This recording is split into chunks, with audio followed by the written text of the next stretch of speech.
Hey there, fellow thrift lovers. So if you like thrifting as much as I do, you may or may not have a pile like the one I have right here, which is some pieces of clothing that I've been wearing a lot and don't really like anymore, or just new pieces that didn't really turn out the way I planned. And I'm going to alter them in this video to make them into something I will be wearing, and I hope I will be inspiring you to do the same. So what you'll need for these projects is a pair of scissors or a rotary cutter, some thread, some pins, and a measuring tape. Obviously, you'll need a sewing machine unless you like sewing by hand, and an iron. Let's get started with the first alteration.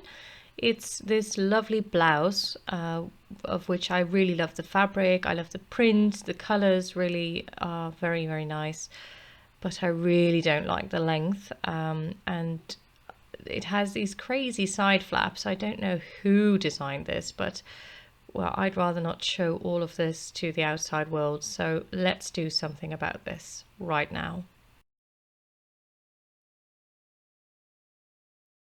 So I took one of my favorite blouses, of which I really love the length, and then I just put it on top of this dress, making sure that the side seams line up nicely, and then I will be able to follow the hem of the other blouse. Now make sure that you check before you start cutting, you check where the last button is going to end. Now I cut exactly where a button was. So you see a little bit of thread there, but that's actually fine because I'm going to hem this part anyway. So I'm going to turn this over twice, and then you won't be able to see this thread, but make sure that you are happy with the way it ends at the bottom. So to make the hem, I'm going to fold it over once, iron, and then fold it over again so there is no raw edge anymore. And then iron with a lot of steam to make sure that it stays in place. And to be completely sure that it stays in place, we're going to pin it.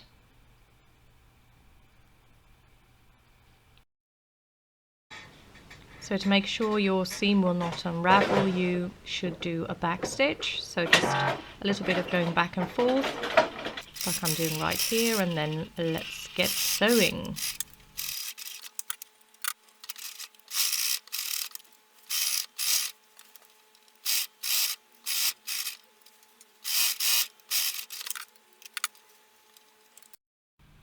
So I still have some fabric left that I cut off from the bottom, and I thought it would be fun to make it into a headband or a scarf or whatever. So I have a wider back panel and two smaller front panels, which I'm going to sew together and then make it into that headband. So if this is our back panel, then I'm going to attach the two smaller front panels to either side of it. And then I'm going to fold it double like this, right in the middle, and then I'm going to sew on three sides, leaving a little opening in the middle, as you can see right here on the top, to be able to turn it right sides out. So the rotary cutter is absolutely one of my favorite tools, especially if you combine it with a ruler, because then you can really make sure that you cut everything nice and straight, which is just essential for the end result.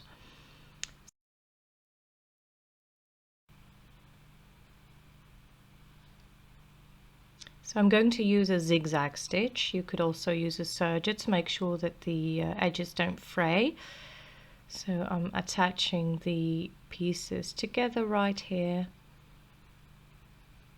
and then folding it double, sewing all three sides and making sure that I leave a little gap at the top so that I can turn it right sides out. So when I'm done sewing, I'm going to turn it right sides out through that gap, and then I'm going to close up that gap with a little bit of hand sewing. All I do is adore you all of the time. I like to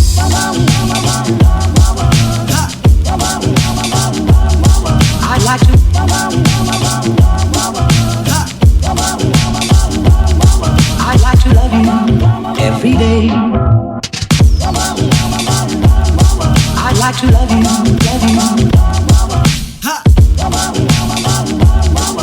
like to love you, if I may.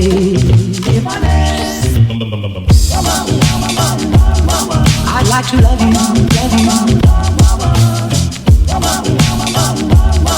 I'd like to love you, I'd like to love you night and day, if I may. Okay, so my second alteration is actually quite simple because I bought this beautiful wrap blouse. I really love this sort of like 3 double collar. I love the textured fabric, the wrap style, and I thought these were bell sleeves, but apparently they are some kind of weird looking curtains that just hang open like this, and I just really don't like wearing it like this because it flaps open all the time. So I need to close them up.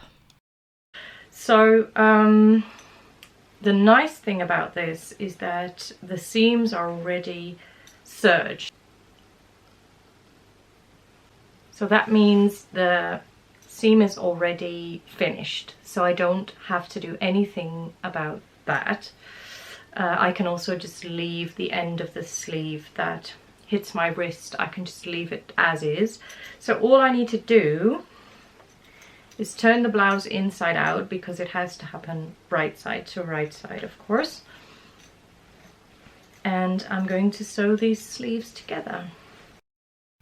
So I'm going to pin it starting at the end of the sleeve, where my wrist is going to be, because it's obviously crucial that it will line up properly so that it will look nice and neat when I'm going to wear it. So I'm going to pin it all the way upwards towards the armpit, and then I'm going to sew it.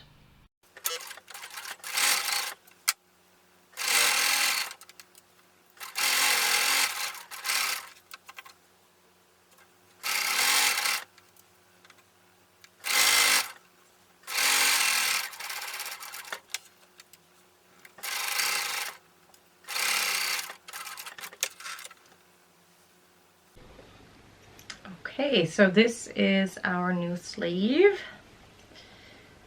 Now, as you can see, it has a corner now, which I kept because I kind of like the kimono vibe that it gives, but otherwise I could have sewn it straight from here and then outwards, but I kind of like this look. So let's do the other side. All I do is adore you all of the time. I like to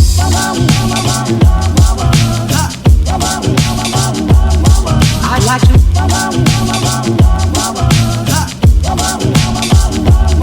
I like to love you every day.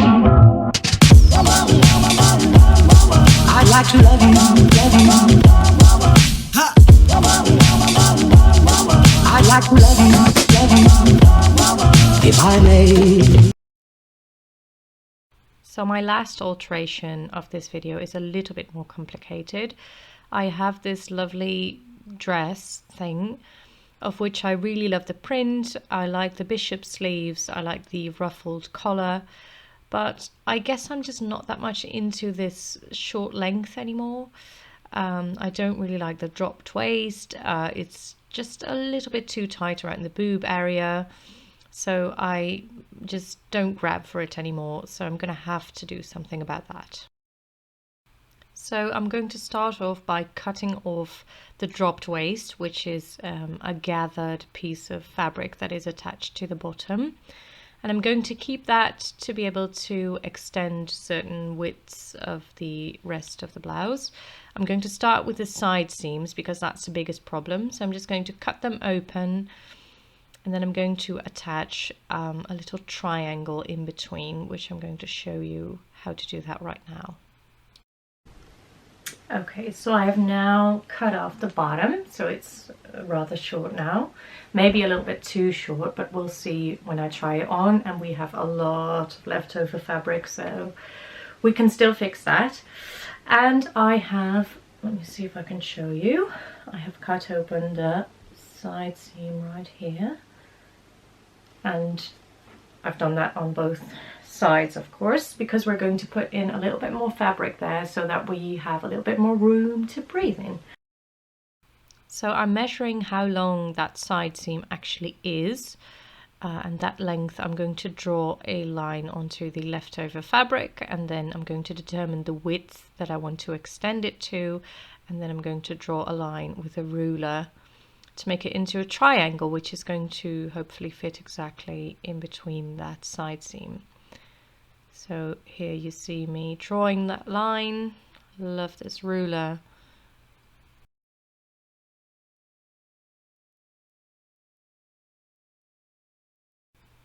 Okay, so you should probably iron the fabric before you start cutting, but apparently I didn't feel like that today. So here you see me folding the fabric double to make sure that it's all symmetrical, and then cutting it again, and then we have our lovely little pizza pot.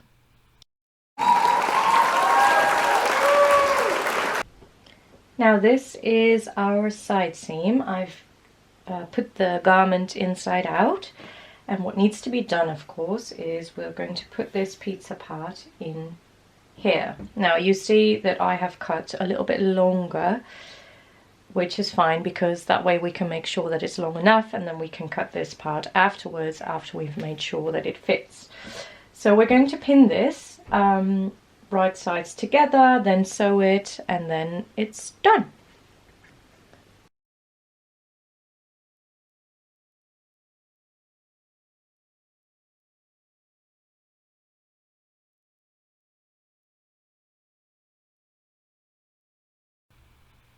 So I'm just going to use a straight stitch and then serge it afterwards to make sure that it doesn't fray. Make sure you backstitch to make sure that the seam is nice and secure, and then sew all the way up until the armpit.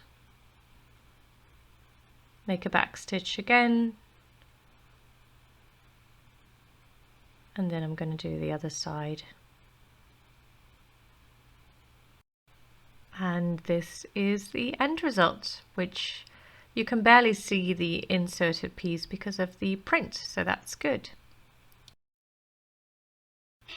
And then I'm serging the seam to make sure that the edges won't fray. Okay, and now I'm lining up the two seams of the triangle that I've just sewn in, and then I'm going to cut the bottom off with my rotary cutter to make sure that it's nice and even. Alright, now I've tried it on and I still don't really like the fit around my bust area. So what I'm going to do, there is also a seam at the front. So I'm going to do the same thing to that seam and add a little bit of fabric there.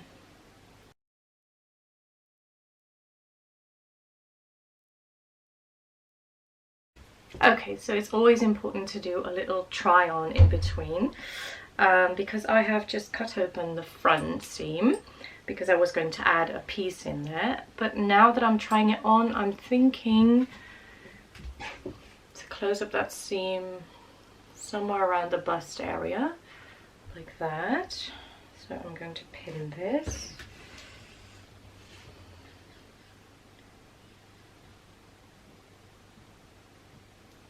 Go, and then I'm going to sew up this seam and add some loops so that I can put a string in between. So I'm going to cut this off, I think, because that won't be very useful anymore when it's not all the way closed. So I'm going to cut this off and use these for the little loops, and then I'm going to make some bias binding, and I'm going to use that to put it in there. So I decided I needed a little bit of room added to the front, so here I am cutting out a strip that I'm going to attach to the bottom. I'm going to sew it in like this. And then I'm going to fold over this raw edge and add the loops to it, and then of course pin it and sew it.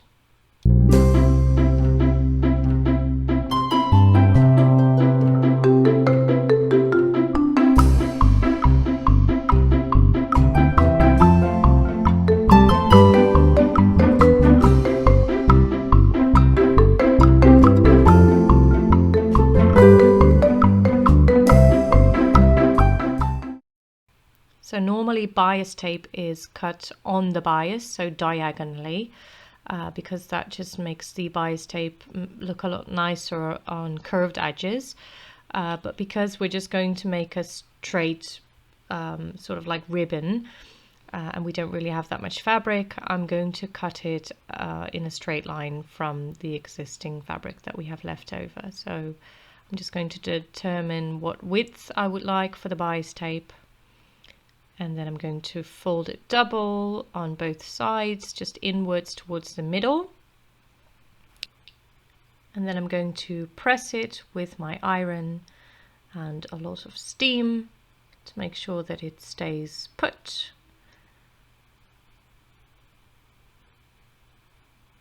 So careful with your hands because the iron is hot, let me tell you. Okay, so here we have the folded edges, and then I'm going to fold it again. All right, so I'm going to push the raw end in right there and then sew it like this.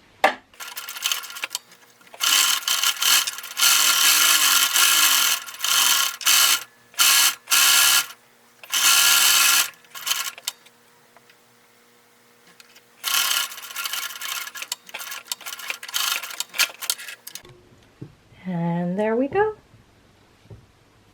So I decided that I wanted to have the bottom of the blouse top thingy a little bit longer. Now the advantage of taking off the bottom part is that we still have, let me see if I can show you, we still have a hemmed bottom.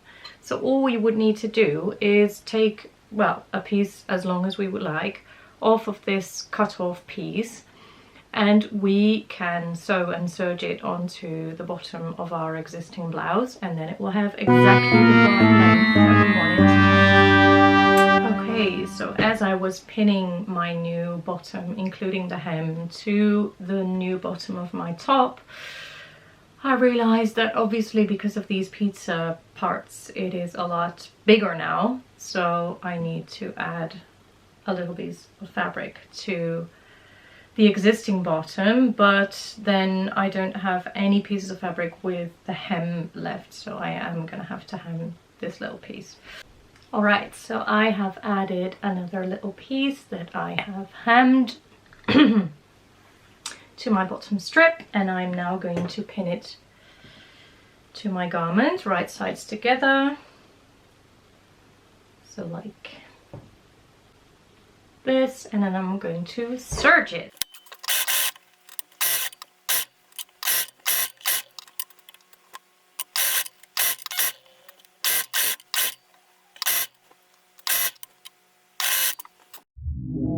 All I do is adore you all of the time.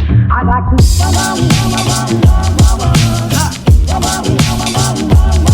I'd like to.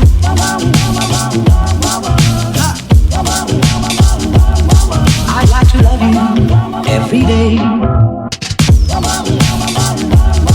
I'd like to love you, love you. I'd like to love you, if I may, if I may. I'd like to love you.